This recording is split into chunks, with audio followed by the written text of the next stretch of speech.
গল্পৰ শিৰোনাম এটা আধুনিক গল্প। গল্পকাৰ অনুৰাধা শৰ্মা পূজাৰী। হঠাৎ প্ৰাণজিতৰ টোপনি ভাঙি গ'ল। যোৱা 3 দিন ধৰি প্ৰাণজিতৰ টোপনি ভাল হোৱা নাই।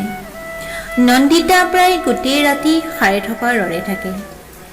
আধা ঘণ্টাৰ মূৰে মূৰে তাই হয় পানী খায় নহয় বাথৰুমলৈ যায়। সেই সময়ত নন্দিতাক ভাল টোপনিৰ প্ৰয়োজন। কিন্তু যোৱা 3 দিনত প্ৰাণজিতে লক্ষ্য কৰিছে নন্দিতাৰ স্বাস্থ্যত চকু পৰাকৈ অৱনতি হৈছে। প্ৰাণজিতে চকু মুদি টোপনি যাবলৈ যত্ন কৰি নন্দিতাৰ ফালে বাগৰ দিলে। হাতখন মেলি বিচনাত নন্দিতাই লোৱা কম্বলখন চুই চাই দেখিলে নন্দিতা বিচনাত নাই। এইবাৰ প্ৰাণজিতে চকু দুটা বহলকৈ মেলি বিচনাত উঠি বহিল। কোমল নীলা ৰঙৰ বাল্বটোৰ পোহৰত কোঠালিটোৰ প্ৰত্যেকটো বস্তু ভালদৰে দেখি প্ৰাণজিত তৎক্ষণাত নামি বাথৰুমৰ ফালে গ'ল। বাথৰুমৰ দুৱাৰ বাহিৰৰ পৰা বন্ধ। তাৰ মানে নন্দিতা বাথৰুমলৈ যোৱা নাই। প্ৰাণজিত উঠা যেন উমান পাই নন্দিতাই মাত লগালে, মই ইয়াত আছোঁ। প্ৰাণজিতে নন্দিতাৰ মাতটো অনুসৰণ কৰি আগফালৰ বাৰাণ্ডালৈ ওলাই গৈ বিচুতি খাই ক'লে, তুমি পাগল হৈছা নেকি? এই ৰাতি 2টা বজাত এই অৱস্থাত অকলে বাৰাণ্ডাত বহি আছা? মই ভাবিছিলোঁ তুমি বাথৰুমলৈ গৈছা। মোৰ টোপনি অহা নাই। বিচনাত বাগৰি থাকিলে সদায় তোমাৰ টোপনি নষ্ট হয়। হ'ব উঠা এতিয়া। আৰু টোপনি নাহিবলৈ কি হৈছে কি? ডাক্তৰে কি কৈছে? কিবা ঔষধ? এই সময়ত মোক টোপনিৰ ঔষধ খুৱাব নেকি? উঠা, এই মুহূৰ্ততে ইয়াৰ পৰা উঠা। যোৱা 3 দিনত তোমাৰ চেহেৰাৰ কিম্ভূত কিমাকাৰ হৈছেগৈ। ভাত পানী ঠিকমতে নাই খোৱা। তুমিতো সৰু ছোৱালী নহয়, মাক হ'বলৈ ওলাইছা, অথচ 5 বছৰীয়া ছোৱালীৰ দৰে অবুজন হৈছা দিনে দিনে। প্ৰাণজিতে অলপ কঠোৰভাৱেই ক'লে কথাবোৰ। নন্দিতাক সি জোৰকৈ লৈ গৈ বিচনাত শুৱাই দিলেগৈ। নীৰৱ নিশাৰ এটি ৰাতি। দূৰৈ হাইৱেত ট্ৰাক নতুবা বাছ অহা যোৱাৰ শব্দ। শইকীয়াৰ ঘৰৰ কুকুৰটোৱে মাজে মাজে ৰাউচি জুৰে। নন্দিতা আৰু প্ৰাণজিতে এটাও বাক্য বিনিময় নকৰাকৈ বিচনাত পৰি আছে। কোঠালিটোৰ আঁঠুৱাৰ পৰা পৰ্দা, বিচনা, আলমিৰা সকলোবোৰ নতুন গোন্ধ যোৱাই নাই। প্ৰাণজিত আৰু নন্দিতা বিবাহৰ 5 মাহ হৈছেহে মাত্ৰ। নন্দিতা 3 মাহৰ অন্তঃসত্ত্বা। প্ৰাণজিতে খবৰটো শুনি যিমান আনন্দ আত্মহাৰা হ'ল, নন্দিতা নহ'ল। দুখে বেজাৰে তাই ক'লে, লাজহে লাগিছে, মানুহে কি ক'ব। ক'তো ফুৰা চকাও নহ'ল। প্ৰাণজিতে নন্দিতাৰ কথাত আচৰিত নহৈ নোৱাৰিলে। বিয়াৰ পিছত এজনী নাৰী অন্তঃসত্ত্বা হ'লে লাজ কৰাৰ কি কাৰণ আছে? সি বুজি নাপালে। প্ৰাণজিতে আচৰিত হৈ সুধিলে, সতী সন্ততি লাভৰ বাবে মানুহে বিয়া নকৰাই জানো? সেই বুলি ইমান সোনকালে আমাৰ আত্মীয় স্বজন আৰু মোৰ বান্ধৱীবোৰে ইমান বুজাইছিল এবছৰমান ৰ'বলৈ। প্ৰাণজিতৰ টিঙিচকৈ খং উঠি আহিল কথাটো শুনি। জীৱনটো লোকৰ কথা মতে উদ্ভৱ কৰাতেই যায়। নিজৰ সন্তান জন্ম দিব কেতিয়া, সেয়াও এতিয়া আনৰ পৰা পৰামৰ্শমহে হ'ব নেকি? খঙতে প্ৰাণজিতে ক'লে, এই তোমাৰ যিবোৰ মানুহে এবছৰলৈ সন্তান অহাত বাধা দিছে, সেইবোৰে নিৰ্দিষ্ট সীমা পাৰ হোৱাৰ পিছত পৰাই তোমাক জ্বলাই খাব প্ৰশ্ন সুধি। কি হ'ল, কিবা ভাবিছানে নাই? ডাক্তৰকে নহ'লে দেখুওৱা। তেতিয়া আকৌ আজিৰ দৰে তুমি মোৰ ওচৰত আহি উচিপিবাহি, একে ডাইলগ মাৰিবাহি। লাজেই লাগিছে। বিয়াই সবাহে মানুহে সোধে, একেলগৰে তামুকৰ ল'ৰা ছমহীয়া, ছোৱালী স্কুলত নাম লগালে, মুঠৰ ওপৰত মানুহ নামৰ এই প্ৰাণীবিধৰ কথামতে যদি তুমি চলা, তোমাৰ ভৱিষ্যত জীৱন অন্ধকাৰ। মই কৈ থলোঁ। নন্দিতা অন্তঃসত্ত্বা হোৱাৰ পিছৰ পৰা এই ঘটনাবোৰৰ অৱসান কেতিয়াবাই হ'ল। প্ৰাণজিতৰ বুজনি, প্ৰাণজিতৰ ল'ব লগা যত্ন, আদৰ আশ্ৰা এই সকলোবোৰে নন্দিতাৰ সোনকালে মাতৃ হোৱাৰ আক্ষেপটো নোহোৱা কৰিছিল। কিন্তু আজি কেইদিনমান ধৰি নন্দিতাৰ যিবোৰ অভাৱনীয় কাণ্ড কৰি আছে সেইবোৰ প্ৰাণজিতক শংকিত কৰি তুলিছে। নন্দিতাক বিয়া কৰোৱাৰ ৫-৬ মাহতে প্ৰাণজিতে বুজি উঠিছে নন্দিতা দৰকাৰতকৈ বেছি ষ্ট্ৰভাৰ্ট, স্বাভাৱিকতকৈ বেছি সামাজিকভাৱে ভয়াতুৰ। নন্দিতাক আকৌ কোনোবাই কিবা লগাইছে নেকি? কৰ্মহীন মগজুত অসুৰে বাস কৰা কথাটো প্ৰাণজিতে অন্তঃকৰণেৰে বিশ্বাস কৰে। উচ্চ শিক্ষিতা ছোৱালী এজনীয়ে পুৱা ভাত দুটামান ৰান্ধি প্ৰাণজিতক খুৱাই অফিচলৈ পঠিয়াব। তাৰ পাছত নিসংগ ঘৰ এখনত গধূলি ৬ বজালৈকে স্বামী ঘূৰি অহালৈ অপেক্ষা কৰিব। এই কথা প্ৰাণজিতে সমূলি পচন্দ নকৰে। সেইবাবে অফিচৰ পৰা আহোঁতে প্ৰাণজিতে নন্দিতালৈ নানান আলোচনী বাতৰি কাকত লৈ আহে। কিছুদিন এনেদৰেই ভালেই গৈছিলে, কিন্তু এদিন প্ৰাণজিতে হঠাতে আৱিষ্কাৰ কৰিলে নন্দিতাই কিতাপ আলোচনীবোৰ পঢ়িবলৈ উৎসাহবোধ নকৰা হৈছে। প্ৰাণজিতে মনে মনে বিকল্প চিন্তা কৰিলে। নন্দিতাৰ দিনটো হয়তো আলোচনীৰ ফটোবোৰৰ মাজত মানুহ চাই বিৰক্তি লাগিছে। চুবুৰীয়াৰ ঘৰলৈ নন্দিতা বৰকৈ যোৱাৰ অভ্যাস নাই। তদুপৰি দিনত মানুহবোৰৰ ঘৰত কোনো নাথাকে, সকলো কৰ্মৰত। পুৰুষ মহিলা কামলৈ ওলাই যায়। ঘৰত কেৱল কেঁচুৱা বন কৰা মানুহ, জাতীয় মানুহবিলাকহে থাকে। জীৱন্ত সংগ কি দিব পাৰে? প্ৰাণজিতে চিন্তা কৰি গাঁৱৰ পৰা মাকক লৈ অহাৰ কথা ভাবিলে। কিন্তু পিছ মুহূৰ্ততে ভাবিলে মাকে দুটা কোঠালিৰ সেই ঘৰটোত মাহৰ পিছত মাহ কটোৱাতকৈ কম শাস্তি হ'বনে? নন্দিতাৰ কেঁচুৱা হ'বলৈ এতিয়াও ৬ মাহ বাকী। তদুপৰি মাকে গাঁৱৰ ঘৰবাৰী নিতৌ নামঘৰলৈ যোৱা ইত্যাদি এৰি চহৰত থাকিবলৈ বৰ কষ্ট পায় বুলি এবাৰ দুদিনমানলৈ আহোঁতে কৈছিলেই। প্ৰাণজিতৰ মাকে এতিয়াও ৪টা হালোৱাকৈ চাহভাত যোগাৰ ধৰি ঘৰৰ মুঠ ১১টা মানুহলৈ নিতৌ ভাত ৰান্ধে। আলহী অতিথিৰ শুশ্ৰূষাটো আছেই। প্ৰাণজিতে বয়সীয়া মাকে সেইবোৰ কৰি কষ্ট পাইছে বুলি নিজৰ লগত দুদিনমান ৰাখিবলৈ আনিহে গম পালে মাকে কোনোপধ্যেই প্ৰাণজিতৰ চহৰীয়া ঘৰত সুখী হ'ব পৰা নাই। আনকি নবোৱাৰী নন্দিতাক প্ৰাণ ঢালি কৰা আদৰ যত্নৰ মাজতো মাকে কৈ থাকে পথাৰলৈ চাহ জলপান পঠোৱাৰ সময় হ'ল চাগৈ। ঘড়ী চাব নজনা মাকে প্ৰাণজিতে অফিচৰ পৰা অহা সময়ত কৈ উঠে আমাৰ ক'লাজনী এই সময়তে সোমায়হি। তাই জানো কম, গোটেই জাকে দানা পানী খাই গোহালিত সোমোৱাৰ সময়ত তাইক মই বিচাৰি ননালৈকে নাহে।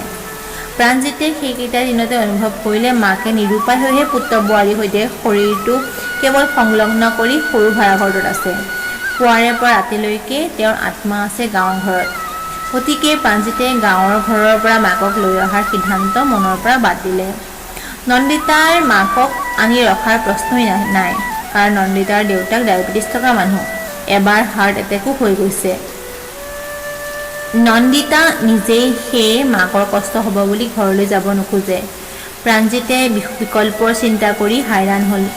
আধুনিক মানুহৰ যে ক'ত সমস্যা। প্ৰাণজিতে এদিন ডেল কাৰ্নেগীৰ মডাৰ্ণ মেন এণ্ড দ্য কনফ্লিক্টছখন আনি পঢ়িলে।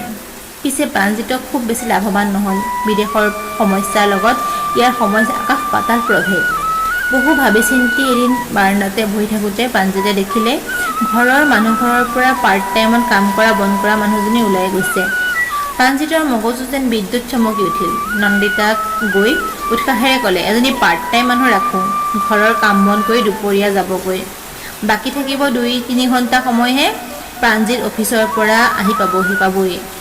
নন্দিতাই কথাবোৰ শুনি মনে মনে থাকিল। কিছু সময় পিছত তাই প্ৰাণজিতক ক'লে পাৰ্ট টাইম মানুহ নালাগে, ঘৰখনত মাত্ৰ মানুহ 2টা মানুহ। আধুনিক সংসাৰ এখনত এইকেইটা কামৰ বাবে মানুহ নালাগে, মিছামিছি পইচা খৰচ। তাতকৈ এজনী ঘৰত থকা বিশ্বাসী ছোৱালী পালে বেয়া নহয়, সংগও হ'ব। কেঁচুৱা হোৱাৰ পাছত অত্যাৱশ্যকীয় বন কৰা এজনী ছোৱালীৰ সমস্যাও দূৰ হ'ব। প্ৰাণজিতে নন্দিতাৰ চিন্তাৰ শলাগ ল'লে। বন কৰা ছোৱালী এজনী বিচৰাৰ পৰ্ব আৰম্ভ হ'ল। অফিচৰ পিয়ন, শাক পাচলি বেপাৰ বেচিবলৈ অহা বেপাৰীৰ পৰা অঙহী বঙহী বন্ধু বান্ধৱ সকলোৱে জানিলে যে প্ৰাণজিতক অতি শীঘ্ৰে এজনী বন কৰা বিশ্বাসী ছোৱালী লাগে। নন্দিতাই বন কৰা ছোৱালীৰ কথা উলিয়ালেই বিশ্বাসী শব্দটোৰ ওপৰত সবাতোকৈ বেছি গুৰুত্ব আৰোপ কৰে। আচৰিত কথা, প্ৰত্যেকেই বন কৰা ছোৱালীক খবৰ দিয়ে, কিন্তু বিশ্বাসী নে অবিশ্বাসী তাৰ গেৰাণ্টি দিব নোৱাৰে। এইলৈকে বহু বিতৰ্ক হ'ল প্ৰাণজিতৰ নন্দিতাৰ সৈতে। প্ৰাণজিতে কয়, চোৱা, আধুনিক সমাজত বিশ্বাস জুৱা খেলৰ দৰে, জিকিবও পাৰা হাৰিবও পাৰা। জুৱাৰীয়ে জানো জুৱাত হাৰি খেলেৰে? আমিবোৰো একোজন জুৱাৰী। জুৱাৰীয়ে জিকাৰ আশাত খেলাৰ দৰেই তোমাক মই পত্নীৰূপে গ্ৰহণ কৰিছোঁ, তুমিতো মোক তেনেকৈ গ্ৰহণ কৰিছা। তেনেকৈ চুবুৰীয়া, বন্ধু বান্ধৱ, অফিচৰ সহকৰ্মী সকলোৰে লগত মিলা মিছা কৰাটোৱেই জুৱা খেল এখন। কেতিয়াবা বিশ্বাস পাই থৈছা, কিন্তু কেতিয়াবা ৰামটাঙোন পৰি বিশ্বাস ভংগ হৈছে। জিকি চাওঁ, হাৰি চাওঁ, কিন্তু সেই বুলি খেলা এৰিব নোৱাৰা তুমি। নন্দিতাই প্ৰাণজিতৰ একো প্ৰতিক্ৰিয়া প্ৰকাশ নকৰিলে, যদিও অনিচ্ছা সত্ত্বেও ক'লে, যি আনা আনা, কিন্তু গোৱাৰ গোবিন্দ তুমি মুখ চোকা এজনী নানিলেই হ'ল, বাকীবোৰ মই ঠিক কৰি ল'ম। নমিতাই এই সেউ সংকেতটো পাই প্ৰাণজিতে সকাহ পালে। সমস্যাৰ সমাধানো হ'ল ভালভাৱে। গাঁৱৰ পৰা মাকে বাৰ্তা পঠিয়ালে, এজনী ভাল ছোৱালী আহে। অতি দুখীয়া ভকত এজনৰ ছোৱালী। আগতে দুঘৰ মানুহত আহিল। শেষৰ মানুহবোৰে দিনে ক'ৰবালৈ বদলি হ'ল বাবে তাইক ঘৰত চমজাই থৈ গৈছে। এতিয়া গাভৰু ছোৱালী এজনী ঘৰত পুহি ৰাখিবলৈ বাপেকৰ সাধ্য নাই। তাইৰ পিছতো আৰু 6টা ল'ৰা ছোৱালী। গতিকে মাকে কথা পাতি থৈছে, প্ৰাণজিতে গৈ লৈ আহিলেই হ'ল। ইমান শুভ খবৰ পাই প্ৰাণজিত এক মুহূৰ্ত নৰ'ল। গাঁৱৰ পৰা সৰু ছোৱালীজনীক লৈ আনিলেগৈ। সৰু ছোৱালীৰ নামটোহে সৰু ছোৱালী। বয়স 15-16 কম নহয়। বয়সটো নন্দিতাৰ বৰ ভাল পোৱা নাছিল যদিও ওজৰ আপত্তি নকৰি তাইক ৰখাই শ্ৰেয় বুলি ভাবিলে। কেঁচুৱা ৰাখিবলৈ এজনী ডাঙৰ ছোৱালী হ'লে বেছি ভাল। তদুপৰি নন্দিতা যেতিয়া ঘৰত থাকিব, সৰু ছোৱালী চকুৰ আগত থাকিব। অকলশৰে গাভৰু ছোৱালী ঘৰত থৈ চাকৰি বাকৰি কৰিবলৈ যাব লগা হ'লেহে বা বিপদ চিন্তা হ'ব। এতিয়া সেই চিন্তা নাই। ইমানখিনি সমস্যাৰ সমাধান কৰি প্ৰাণজিতে নিশ্চিন্তমনে অফিচলৈ অহা যোৱা কৰিবলৈ এমাহমানহে পালে। সৰু ছোৱালী অহাৰ পিছত প্ৰাণজিতেও গধূলি অফিচৰ পৰা তৰা নৰা ছিঙি আহি যোৱাটো জৰুৰী বুলি নভবা হ'ল। নন্দিতাই কেতিয়াবা সৰু ছোৱালীৰ সৈতে ঘৰৰ সন্মুখৰ ৰাস্তাটোতে সন্ধিয়া খোজকাঢ়ি ফুৰি থাকিব পৰা হ'ল। প্ৰাণজিতৰ এই সুখ বেছিদিন নিটিকিল। নন্দিতা আকৌ আগৰ দৰে বিমৰিক হ'ল। এইবাৰ আগতকৈ বেছিহে। ৰাতি টোপনি নাহে। সকলো সময়তে এক অস্থিৰতা, চিন্তাক্লিষ্ট মুখ। আৰু প্ৰাণজিতে কিবা সুধিলে বিৰক্তিৰে উত্তৰ দিয়ে, একো হোৱা নাই, কিনো সুধি থাকা। কিন্তু নন্দিতাই যে টোপনি নহাৰ অজুহাতত নিশা দুভাগত বিচনাৰ পৰা উঠি গৈ অকলশৰে বাৰান্দাত বহি থাকিব, সেই কথা প্ৰাণজিতে সপোনতো ভাবিব নোৱাৰে। কাৰণ নন্দিতা সন্ধিয়াৰ পিছত ইমান ভয়াতুৰ যে কিবা কাৰণত দিনত ৰ'দত দিয়া আচাৰৰ বটলকেইটা আনিবলৈ পাহৰিলে নিশা ঘৰৰ পিছফালৰ দুৱাৰ খুলি আনিবলৈ গ'লেও প্ৰাণজিত যাব লগা হয় লগত। কি হ'ব পাৰে নন্দিতা? দেখাততো সমস্যা একো নাই। নিয়মিত ডাক্তৰী চেকআপ চলি আছে। শাৰীৰিক অসুবিধা হ'লে নিশ্চয় ডাক্তৰে ক'লেহেঁতেন। প্ৰাণজিতে যদিও নন্দিতাক ধমক দি বাৰান্দাৰ পৰা বহি থকাৰ পৰা আনি বিচনাত শুৱালেহি, প্ৰাণজিতে গম পালে নমিতাৰ টোপনি নাই যোৱা। প্ৰাণজিতে চকু মুদি নীৰৱে কেৱল কথাবোৰ ভাবি থাকিল। তাৰো টোপনি অহা নাই। হঠাৎ এটা বিচনাত মৃদু শব্দ হ'ল। নন্দিতা বিচনাৰ পৰা উঠিছে। আকৌ কি হ'ল? পিয়াহ লাগিছে, পানী খাম। মোক ক'লেই হ'ল দেখোন। তোমাৰ টোপনি অহা নাই? যিবোৰ দেখাছা এইবোৰৰ পিছত জধামূৰ্খ হোৱা হ'লে টোপনি ভালকৈ আহিলহেঁতেন। নন্দিতাই প্ৰাণজিতৰ কথা কোৱাৰ সুৰতে বুজিলে প্ৰাণজিত ভিতৰি খঙত অস্থিৰ হৈ আছে। নন্দিতাৰ এক অবুজ শোকে বুকুখন খুন্দা মাৰি ধৰিলে। তাই উচপিবলৈ ধৰিলে। প্ৰাণজিতে প্ৰথমে নন্দিতাৰ উচুপনি শুনিও একো কৰা নাছিল। নিথৰ হৈ বিচনাতে পৰি আছিল। পিছে তাৰ অলপ পিছত বেয়া লাগি নন্দিতাক কাষ চাপি আলফুলে তাইৰ চুলিত হাত বুলালে। নন্দিতাই উচুপনি বেছি হৈ আহিল। প্ৰাণজিতে নিৰ্বিকাৰ ভংগীতে সুধিলে, নন্দিতা, তোমাৰ কিবা এটা হৈছে, অথচ তুমি মোকো বিশ্বাসত নতুবা আপোন বুলি নাভাবাৰ দৰে একো প্ৰকাশ কৰিব পৰা নাই। নন্দিতাৰ বাবে এই বাক্যষাৰ যথেষ্ট আছিল। তাই একেবাৰে সশব্দে কান্দিবলৈ আৰম্ভ কৰিলে। কান্দোনৰ ফাঁকে ফাঁকে নন্দিতাই ক'লে, আচলতে সমস্যাটো মোৰ। কি? বিয়াৰ পিছত অকলে সমস্যা হয় নেকি? কথাটো শুনিবা নেকি? নুশুনো বুলি ভবা হ'লে যোৱা 3 দিন ধৰি তোমাক কি হৈছে নোকোৱা কিয় বুলি পেঘেনিয়াই সুধি থাকোনে? জানানে, তোমাৰ এই অদ্ভুত আচৰণে দুটা মানুহৰ সেই সংসাৰখন নৰসদৃশ কৰিছে। তোমাৰ এই অস্থিৰ গুমুঠা মুখখনে যোৱা 3 দিন মোক কিমান অস্থিৰ শান্তি কৰিছে। ৰাস্তাত স্কুটাৰ কেনেকৈ চলাইছোঁ, অফিচত কি কাম কৰিছোঁ, একো বাছ বিচাৰ নোহোৱা হৈছে। অতিষ্ঠ হৈ গৈছোঁ। নন্দিতা এইবাৰ কিছু শান্ত হ'ল আৰু অলপ ভয় সমীহ কণ্ঠেৰে ক'লে, আচলতে সমস্যাটো সমাধান কৰিব তুমি নোৱাৰা। মই নোৱাৰোঁ। আৰু তুমি পাৰিবা? ময়ো নোৱাৰোঁ। মায়ে যে গম পালে কি দশা হ'ব, কি যে কৰোঁ। নন্দিতাৰ কান্দোন আকৌ ওলাই আহিল। উফ, মই বলিয়া হৈ যাম এতিয়া। কাৰ মা? কি কথা কৈছা? তোমাৰ মাৰ কথা কৈছোঁ। কি সতৰে মোক দেখুৱাম? হে হৰি, কি অপৰাধ কৰিছোঁ মোক দেখুৱাব নোৱাৰাকৈ? মোৰ মায়ে তোমাৰ এই সময়ত তাৰ কষ্টৰে ছোৱালী এজনী আনি দিছে, কেঁচুৱা হ'বৰ সময়ত আহিম বুলি কৈছে, আকৌ হঠাৎ তোমাৰ কি হ'ল? সেইটো কাল হ'ল। তাই চুকত থাকি বুকুত কামুৰিলে। মানে? প্ৰাণজিৎ এইবাৰ নন্দিতাৰ আৰু কাষ চাপি আহিল। তাই গাটো হেৰি মানে? পাগল হৈছে নেকি? মই পাগল হোৱা নাই। আজি কেইদিনমান ধৰি তাই ভাত খাই উঠিহে বমি কৰে।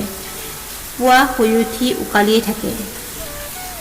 মই পৰহি আবেলি ডাক্তৰৰ ওচৰলৈ যাওঁতে তাইকো নিলোঁ। তাই প্ৰথমে নাযায়, তোমাৰ সৈতে মোক যাবলৈ ক'লে। মই ক'লোঁ ডাক্তৰৰ ওটো চেম্বাৰ, ব'ল খোজকাঢ়ি গৈ আহোঁ। মই অলপ সন্দেহো আছিল। ডাক্তৰে দুৱাৰাই চাই ক'লে তাই 1.5 মাহমানৰ প্ৰেগনেণ্ট। ইউৰিন টেষ্ট কৰিবলৈ কৈছে যদিও তেওঁ কনফাৰ্ম। ইয়াৰ পিছত মানুহ থিৰে থাকিব পাৰিনে? ঘৰখনলৈ এটা নতুন কেঁচুৱা আহিব। ইটোৰ কোন বাপেকে নাজানো। মই মৰি যোৱাই ভাল কিয়? নন্দিতাই আকৌ কান্দিবলৈ আৰম্ভ কৰিলে। প্ৰাণজিৎ কিছু সময় ব্ৰজাহত হৈ থাকিল। তাৰ পিছত হেপ ঢুকি ক'লে, শুনা নন্দিতা, এই ঘটনাটো তোমাৰ মোৰ ওপৰতে প্ৰথম সন্দেহ অহাটো স্বাভাৱিক। কিন্তু মই আহিব লগা সন্তানটোৰ নামত শপত খাই কৈছোঁ, মই অন্ততঃ সৰু ছোৱালীলৈ চকু দিয়া বিধৰ মানুহ নহয়। তুমি যদিও বিয়াৰ পিছতহে মোক চিনি পাইছা, মই তথাপিও কওঁ, মই বিয়াৰ আগলৈকে চৰিত্ৰৱান ল'ৰাই আছিলোঁ। মই সাধাৰণ ঘৰৰ গাঁৱৰ ল'ৰা। কষ্ট কৰি চহৰৰ হোষ্টেলত থাকি পঢ়িছিলোঁ। কেনেকৈ ডিগ্ৰী এটা লৈ ভাতমুঠি উলিয়াব পৰা চাকৰি এটা পাওঁ তাৰ চিন্তাহে প্ৰধান কৰিছিলোঁ। এইবোৰ শৰীৰৰ খেলৰ চলা কলা ভালকৈ নাজানিছিলোঁৱেই। বাবেই তুমি সোনকালে পিতৃ মাতৃ হ'বলৈ ওলালা। এতিয়া আচল কথালৈ আহা। তুমি কথাটো গাপ দি বৰ অন্যায় কৰিছা। মোক কোৱাচোন, তাই আমাৰ ঘৰলৈ অহা হ'ল কেইদিন? পূৰা 2 মাহ। এই 2 মাহত তাই হেৰি মানে? হ'ব চিহ, মাজৰাতি এইবোৰ কথা পাতিব লগা হৈছে। মই সুধিছিলোঁ সিঘৰত হৈ অহা নাই হেনো। এই 2 মাহত তাই নোৱাৰা হোৱা নেদেখি মই সুধিলত তাই ক'লে তাই হেনো এনেকৈ বহুত দিনৰ মূৰতহে মাহিলী হয়। এয়া কেনেকৈ সম্ভৱ? তুমি দেখোন ঘৰতে থাকা। তুমি তাইক ভালকৈ সুধিবা মানুহটো কোন। দৰকাৰ হ'লে বিয়া পাতিবলৈ বাধ্য কৰাব লাগিব। বহু সুধিলোঁ, এচৰ মাৰিলোঁ মৰমেৰে খঙেৰে। যোৱা 3 দিন তুমি অফিচলৈ যোৱাৰ পাছত তাইক প্ৰশ্ন সোধাহে কাম হৈছে। তাই নকয়।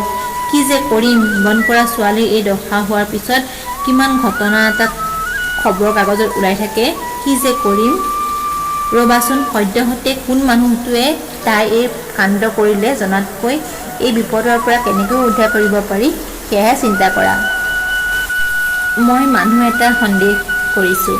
নন্দিতাই অভিজ্ঞ ডিটেক্টিভৰ দৰে মন্তব্য কৰিলে। কোন? বৰুৱা ঘৰৰ ড্ৰাইভাৰটোৰ লগত তাইৰ যি হলিগলি। প্ৰথম পিছফালে কাপোৰ বাচন ধোওঁতেই চিনাকি। এদিন তাইক ধমক দিছিলোঁ। ড্ৰাইভাৰটোৰ বায়েক এজনী হেনো সিহঁতৰ গাঁৱৰ ঘৰৰ ওচৰলৈ দিছে। সি মোৰ লগতো কথা পাতে। ঘৰতে লগা ঘৰ। ওলাওঁতে সোমাওঁতে তাৰ সৈতে দেখাদেখি হ'লেই সি উপজাচি মাতে। মোৰো ল'ৰাটো ইমান বেয়া বুলি ভবা নাই। সি নহ'ব পাৰে, মিছাকৈ ল'ৰা এটাক হয়েই। এইকেইদিনাও দেখিছোঁ সি আৰু তাই মুখ চুপতি মাৰি থকা। ৰ'বাহে, এইবোৰ মুখ চুপতিতে হোৱা বস্তু নহয়। তুমি এই ঘৰখন থাকোঁতে এনেকুৱা হ'বলৈ তাই সুযোগ পালে কেনেকৈ? নন্দিতা এইবাৰ সঁচাকৈ খং উঠি আহিল। তাই বিচনাত লেপেটা কাঢ়ি বহি ল'লে আৰু প্ৰায় চিঞৰি গৈ উঠিল। মই তাইৰ চকীদাৰনী নেকি? দুপৰীয়া অকণমান টোপনিও নামাৰিমনে? বৰুৱাৰ ঘৰৰ ড্ৰাইভাৰৰ ৰুমটো আৰু আমাৰ পিছফাললৈ যোৱা দুৱাৰখনৰ মাজত সেই ভগা ৱাল আৰু সৰু ড্ৰেইনটোৱে এনেবোৰ কামৰ কাৰণে সেইকেইটা বস্তু পাৰ হৈ যোৱাটো কিবা সমস্যা হ'লনে আৰু আছে?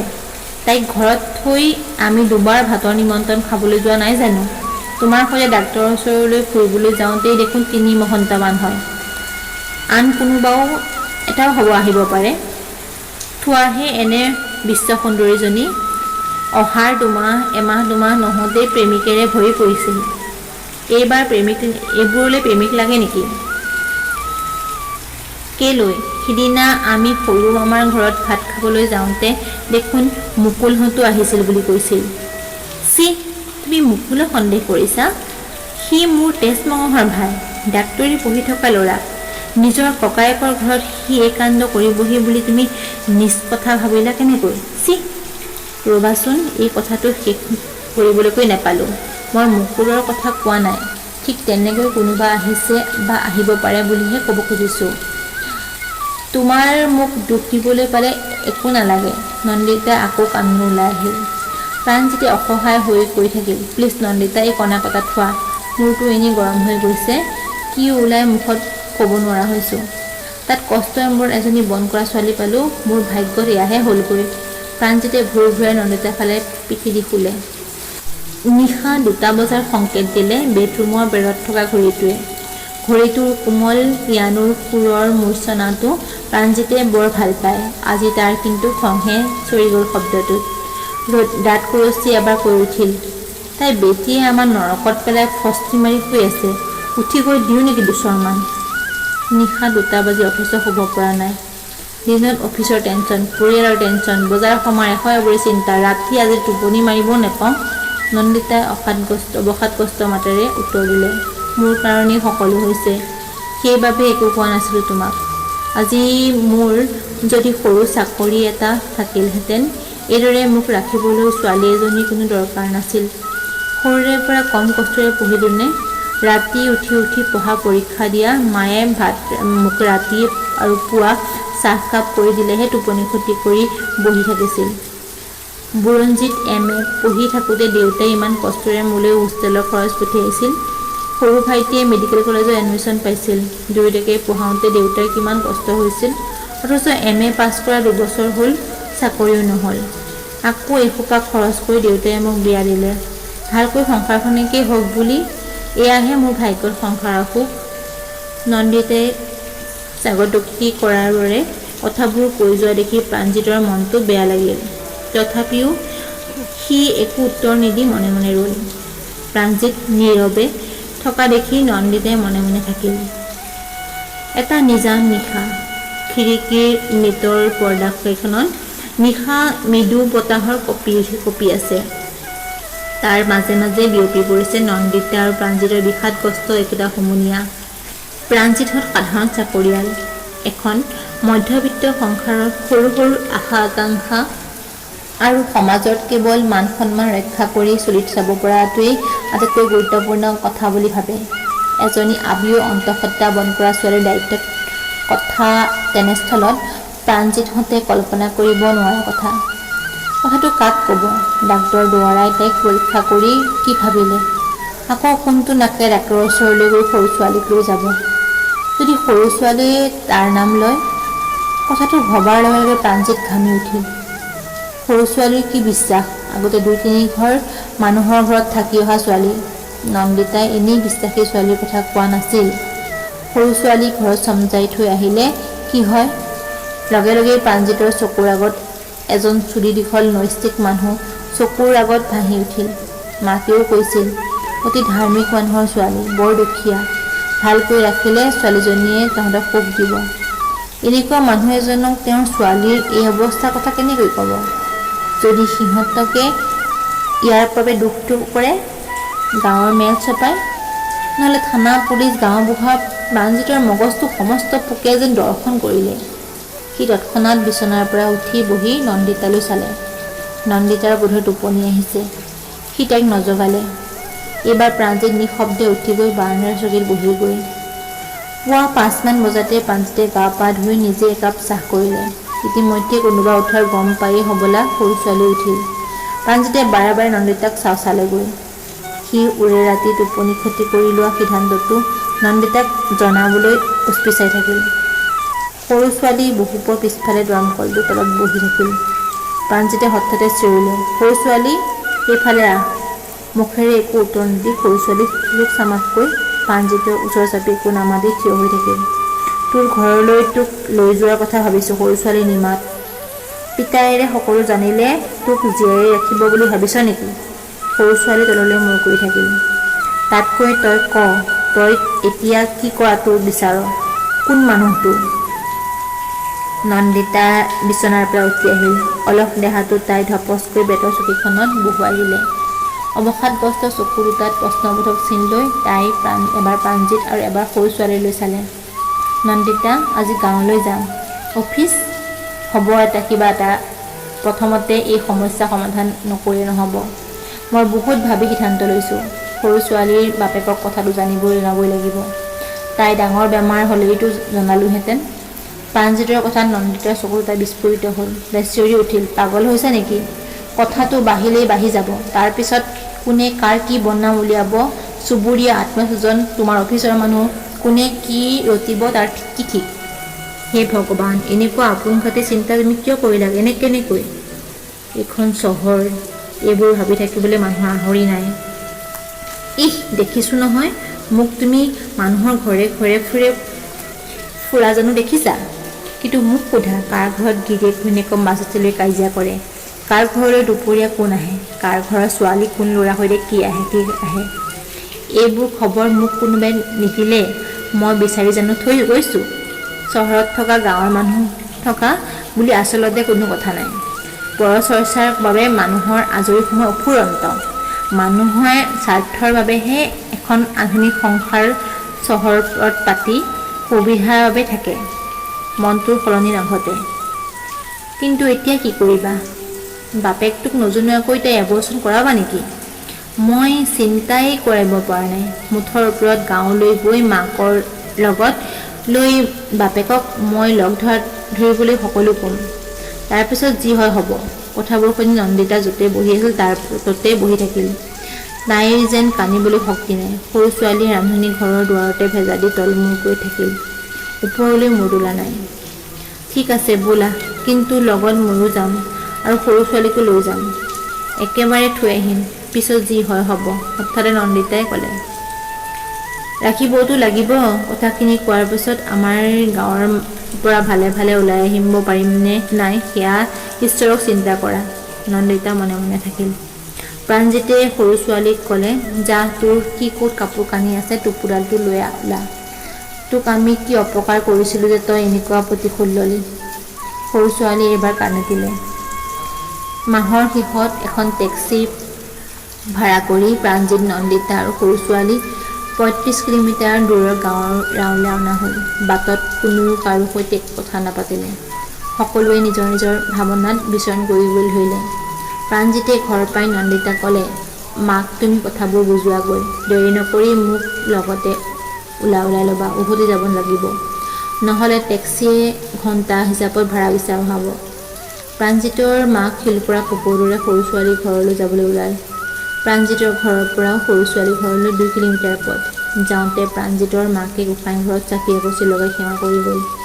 সৰু ছোৱালী ঘৰ পাবলৈ ২ ফাৰ্লংমান থাকোঁতেই প্ৰাণজিতে মাকে ক'লে, এইখিনিৰ পৰা খোজকাঢ়ি যাব লাগিব। আটাইকেইটা নিঃশব্দে নামি পথাৰৰ বঙিয়াৰে গৈ থাকিল। একেবাৰে আগত হাতৰ টোপোলাটো লৈ সৰু ছোৱালী, তাৰ পিছতে প্ৰাণজিতৰ মাক নন্দিতা, একেবাৰে শেষত প্ৰাণজিত। নঙলা খুলি সৰু ছোৱালী ঘৰটোলৈ সোমাই গ'ল। প্ৰাণজিতহঁত থমকি হ'ল। জৰাজীৰ্ণ এটা খেৰীঘৰ, কিন্তু পৰিষ্কাৰ। চোতালখনত ক'তো জাবৰ অকণমানো নাই। এজোপা জবা ৰমক-জমককৈ পদূলিমুখত ফুলি আছে। নিজাম দুপৰীয়া গাঁৱৰ ঘৰৰ সেই পৰিৱেশত নন্দিতাই বৰ ভাল পায়। নন্দিতা গাঁৱত ডাঙৰ দীঘল হোৱা ছোৱালী, যদিও বিয়াৰ পিছত প্ৰাণজিতৰ গাঁওখন দেখি বৰ ভাল পাইছিল। বিশেষকৈ গাঁৱৰ দুপৰীয়া ৰহস্যময় নিস্তব্ধতা ভংগ কৰি ভেম্বেলিয়াই উঠা গৰু, হাঁহৰ পেক আৰু পুখুৰী পাৰত কাঁহৰ বাচন ধুওঁতে হোৱা শব্দই নন্দিতাক মনোজগতত এক অন্য আলোড়নৰ সৃষ্টি কৰিছিল। আজিও সেয়ে তাই কৈ উঠিল, বৰ ভাল লাগিছে পদূলিটো নহয়? প্ৰাণজিতে একো মন্তব্য নিদি নন্দিতালৈ মাত্ৰ এক আচুক হোৱা দৃষ্টি নিক্ষেপ কৰিলে। সৰু ছোৱালীক দেখিয়েই নাঙত পিঙত ল'ৰা দুটা বাইদেউ আহিছে বুলি কিৰিলিয়াই আহিলোঁ। সৰু ছোৱালীৰ হাতত দিয়া বিস্কুটৰ পেকেটটো তাই এবাৰ প্ৰাণজিতলৈ চাই ভাইক দুটালৈ আগবঢ়াই দিলে। এযোৰ মলিয়ন মেখেলা চাদৰ পিন্ধি সৰু ছোৱালীৰ মাকে পিৰালিত থিয় ৰহি মাকে ওৰণিখন কপাললৈকে টানিলে, যদিও চুটি চাদৰখন গলধনৰ ওপৰতে ওলমি থাকিল। প্ৰাণজিতে দেখিলে মাকৰ গাত ব্লাউজ নাই, বাউসীত চাদৰখন ফটা, মুগা ৰঙৰ বাহুটো ওলাই আছে। যাচোন পিতাইৰক মাতি আনগৈ। মাকে ওচৰতে বিস্কুট লৈ কাজিয়া কৰা ল'ৰা দুটাক এটাক ক'লে, ডাঙৰটোৱে শেষ কৰিলে চাবি কিন্তু বুলি কৈ ভু শব্দ কৰি হাত দুখন স্কুটাৰ চলোৱাৰ দৰে দৌৰ মাৰি অদৃশ্য হ'ল। মাকে লৰালৰিকৈ দুখন বিৰা আৰু এখন নাল নাইকিয়া কাঠৰ চকী আনি চোতালত পাৰি ক'লে, বহক। চকীখনত প্ৰাণজিতৰ মাক বহিল। নন্দিতা আৰু প্ৰাণজিত থিয় হৈ ইফাল সিফাল কৰি থাকিল। সৰু ছোৱালী এইবাৰ ওলাই আহিল ভিতৰৰ পৰা আৰু মাকৰ কাষতে কোণামতে থিয় হৈ থাকিল। মাকে এইবাৰ প্ৰশ্নসূচক দৃষ্টিৰে সৰু ছোৱালীলৈ চাই ভিতৰলৈ আকৌ সোমাই গ'ল। অলপ পিছতে চিৰিবিষ্টুকৈ সৰু ছোৱালীৰ দেউতাক পদূলিলৈ সোমাই আহিলে। খৰম দমাই লগাই দিলেহি। এইদৰে খবৰ এটা নিদিয়াকৈ সকলো আহিল। মোৰ আকৌ নাম এষাৰ আছিল ওচৰতে। ঐ বোলো তামোল চালি চাহ জলপান প্ৰাণজিতক থকা বন্ধা কৰিলে। একো নালাগে, এটা বিশেষ কথাৰ বাবেহে আমি আহিছোঁ। আপুনি অলপ বহক আমাৰ সৈতে। সৰু ছোৱালীৰ দেউতাকে ইতহস্ত কৰি পীৰাতে বহিল। প্ৰাণজিতে মাকৰ মুখলৈ চালে। তিনিওজনৰ মাজত দৃষ্টি বিনিময় হোৱাৰ পিছত প্ৰাণজিতৰ মাকেই সংকোচেৰে আৰম্ভ কৰিলে, দেও বৰ মনত দুখ পাই আহিব লগা হৈছে। সৰু ছোৱালীক থৈ যাবলৈ আহিলোঁ। তাই এনেকুৱা এটা বেয়া ঘটনা কৰিছে বুলি মই আপোনাৰ আগত ক'বলৈ সংকোচ হৈছে। সৰু ছোৱালীৰ দেউতাকে সন্দেহেৰে এবাৰ সৰু ছোৱালীলৈ চালে, তাৰপিছত ক'লে, মুঠৰ ওপৰত ভাল কৰিলেও বেয়া কৰিলেও আপোনালোকক ছোৱালী গতালোঁ। নিজৰ বুলি শুধৰাই ল'ব। আপুনি বুজা নাই কিয়? তাই সৰু সুৰা বেয়া কাম কৰা নাই। প্ৰাণজিতৰ মাকে কেনেকৈ কথাটো উল্লেখ কৰে প্ৰমাদ গণিলে। সৰু ছোৱালীৰ মাকে তামোলৰ বটাটো মাজতে থলেহি। সৰু ছোৱালীয়ে ইমানপৰে ভৰি নখেৰে মাটি খুচৰি এটা মাৰ্বল গুটি সোমাই ব পৰাকৈ গাঁতৰ সৃষ্টি কৰিছে। শুনক দেও, সৰু ছোৱালী মাক হ'বলৈ ওলাইছে। তাইক বহুত সোধা হ'লোতো মানুহটোৰ নাম নকয়। হঠাতে মাকৰ মুখৰ পৰা কথাষাৰ কাঢ়ি আনি প্ৰাণজিতে ক'লে। নন্দিতাই লাজত ভয়ত অন্যফালে চালে। এটা থমথমীয়া পৰিৱেশ। এই মুহূৰ্ততে হয়তো দেৱে ভিতৰৰ পৰা দাখন উলিয়াই আনি খঙত জোকাৰিবহি, সৰু ছোৱালীক দুচেও কৰিবহি, নহ'লে হয়তো চিঞৰি মানুহ গোটাব, প্ৰাণজিতক দোষ দিব পাৰে। মুঠৰ ওপৰত নন্দিতাই উশাহ বন্ধ কৰি এক অকল্পনীয় পৰিস্থিতিৰ বাবে নিজকে সাজু কৰিলে। কিছুপৰ তেনেকৈ গ'ল। হঠাতে দেও প্ৰাণজিতৰ ফালে দৌৰি আহিল।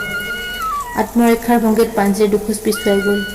কিন্তু সৰু ছোৱালীৰ বাপেকে ঘপকৰে প্ৰাণজিতৰ হাত দুটাত ধৰি ক'লে, হ'ব বোপাই, সকলো নিজ গুণে মৰীক্ষণ কৰি মাত্ৰ তাইক তোমালোকৰ লগত লৈ যোৱা। ডাক্তৰক দেখুৱাই ভাল কৰি লোৱা। মুঠৰ ওপৰত তাক থৈ নাযাবা। প্ৰাণজিত হতভম্ব হ'ল। নন্দিতাৰ চকুমুখ মেল খাই গ'ল। প্ৰাণজিতৰ মাক থিয় হৈ দিলে বহাৰ পৰা। দেউতাকে আকৌ ক'লে, এইবোৰ মোৰ ঘৰত থাকোঁতে হোৱা নাই, দায়িত্ব তোমালোকৰ। নন্দিতাই বেছি পলম নকৰি সৰু ছোৱালীলৈ চাই ক'লে, টোপোলাটো লৈ আহ। সৰু ছোৱালীয়ে নিৰ্বিকাৰ ভংগীত ভিতৰৰ পৰা টোপোলাটো লৈ থিয় হ'লহি। প্ৰাণজিতে একো নামাতি যাওঁতে সৰু ছোৱালীৰ দেউতাকে ক'লেহি, বোপা, টকা 50টামান হে হ'ব নেকি? চাউল 2 দিন সিজোৱাই নাই। টেক্সিখনত আগৰ দৰেই প্ৰাণজিতৰ আগৰ চিটত, নন্দিতা আৰু সৰু ছোৱালী পিছৰ চিটত বহি চহৰমুৱা হৈ আহি থাকিল। 35 কিলোমিটাৰ পথত নন্দিতাই মাত্ৰ এটাই প্ৰশ্ন প্ৰাণজিতক কৰিলে, তুমি বাৰু ভাবিব পাৰিছিলানে ঘটনাই এনেকুৱা মূৰ ল'ব বুলি? আচলতে মই আগতেই ভাবিব পাৰিব লাগিছিল। দেওহঁত আমাতকৈও আগতেই আধুনিক হ'বলৈ বাধ্য হ'ল। প্ৰাণজিতে উদাস মনেৰে উত্তৰ দিলে।